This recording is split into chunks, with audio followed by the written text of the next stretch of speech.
અમેરિકાના ઉપરાષ્ટ્રપતિ JD vans એક નવા વિવાદમાં ફસાઈ ગયા છે. આ વિવાદ કોઈ નીતિને લઈને નથી, પરંતુ જેડી વેન્સના વ્યક્તિગત જીવનને લઈને છે. પહેલા તો તેઓ પોતાની પત્ની ઉષાના ધર્મ પરિવર્તનના વિવાદોમાં ઘેરાયા હતા અને હવે તેમનો એક વિડીયો ઇન્ટરનેટ પર ઝડપથી વાયરલ થઈ રહ્યો છે. તેમાં તેઓ રિપબ્લિકન પાર્ટીના દિવંગત કન્ઝર્વેટિવ નેતા ચાર્લી કિર્કની પત્ની એરિકા કિર્ક સાથે જોવા મળી રહ્યા છે. એરિકા તેમને ગળે મળતી તસવીરો વાયરલ થઈ રહી છે, જેમાં તેઓ ખૂબ જ નિકટના સંબંધોમાં જોવા મળી રહ્યા છે. તમને જણાવી દઈએ કે આ તસવીરો અને આ વિડીયો 29 ઓક્ટોબર 2025ના યુનિવર્સિટી ઓફ મિસિસિપી કેમ્પસમાં યોજાયેલા એક કાર્યક્રમના છે. આ જ કાર્યક્રમમાં એરિકા કિર્કે કહ્યું હતું કે કોઈ તેમના પતિ ચાર્લી કિર્કની જગ્યા લઈ શકે નહીં, પરંતુ તેમને ઉપરાષ્ટ્રપતિ જેડી વેન્સમાં તેમની સાથે જોડાયેલી કેટલીક સમાનતાઓ દેખાય છે. આ તસવીરને સોશિયલ મીડિયા યુઝર્સે ખૂબ જ આત્મીય ગણાવી છે, કારણ કે જેડી વેન્સની પત્નીના હિન્દુ હોવાનો મુદ્દો આ પહેલા ઉઠાવવામાં આવ્યો હતો. તેથી આ તસવીરો વધુ મહત્વપૂર્ણ બની જાય છે.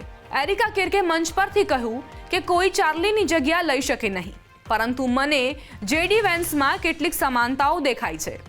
આ જ સમયે તેમણે ઉત્સાહમાં કહ્યું કે વેન્સ અને તેમના પત્ની બંને અદ્ભુત છે, પરંતુ તેમના ચહેરાના હાવભાવે યુઝર્સને અનુમાન લગાવવા મજબૂર કરી દીધા. હવે ઇન્ટરનેટ પર આ ચર્ચા ગરમ છે કે શું જેડી વેન્સ અને તેમની ભારતીય મૂળની પત્ની ઉષા ચિલુકુરીના સંબંધમાં તિરાડ પડી ગઈ છે કે શું? ઘણા યુઝર્સે લખ્યું કે જેવું વ્હાઇટ હાઉસનું નવું બોલરૂમ બનશે, વેન્સ છૂટાછેડા લઈને એરિકા સાથે લગ્ન કરી લેશે. અમેરિકી રાજનીતિમાં આ મુદ્દો ગરમ છે. જેડી વેન્સ પહેલા પણ કટ્ટરવાદી જૂથોની ટીકાનો ભોગ બની ચૂક્યા છે, જે તેમની ભારતીય પત્નીને લઈને વંશીય ટિપ્પણીઓ કરતા આવ્યા છે. ગયા વર્ષે નિક ફ્યુએન્ટેસે વેન્સ પર હુમલો કરતા કહ્યું હતું કે એક ભારતીય પત્નીવાળો વ્યક્તિ ગોરી ઓળખનું રક્ષણ કરી શકતો નથી. આ વિવાદ વચ્ચે કેટલાક દિવસ પહેલા એક ભારતીય મૂળના વિદ્યાર્થીએ વેન્સને પ્રશ્ન કર્યો હતો કે તેમના પત્ની હિન્દુ છે, તો પછી તેઓ ધર્મ અને પ્રવાસન પર આટલું કડક વલણ કેમ રાખે છે? આ પર વેન્સે કહ્યું હતું કે હું ઈચ્છું છું કે મારી પત્ની પણ મારી જેમ ચર્ચથી પ્રભાવિત થાય, પરંતુ દરેકને પોતાની મરજીનો અધિકાર છે. આ બધા વચ્ચે ચાર્લી કિર્કની વિધવા પત્નીના જેડી વેન્સ સાથે આ નિકટના વર્તનને લઈને અમેરિકી રાજનીતિમાં હલચલ મચી ગઈ છે. સોશિયલ મીડિયા પર લોકો તેને રાજકીય નાટકની નવી કડી ગણાવી રહ્યા છે અને જેડી વેન્સના ખાનગી જીવન પર અનુમાનોનો દોર ચાલુ છે. I am married to the daughter of immigrants who came to the United States in the 1980s.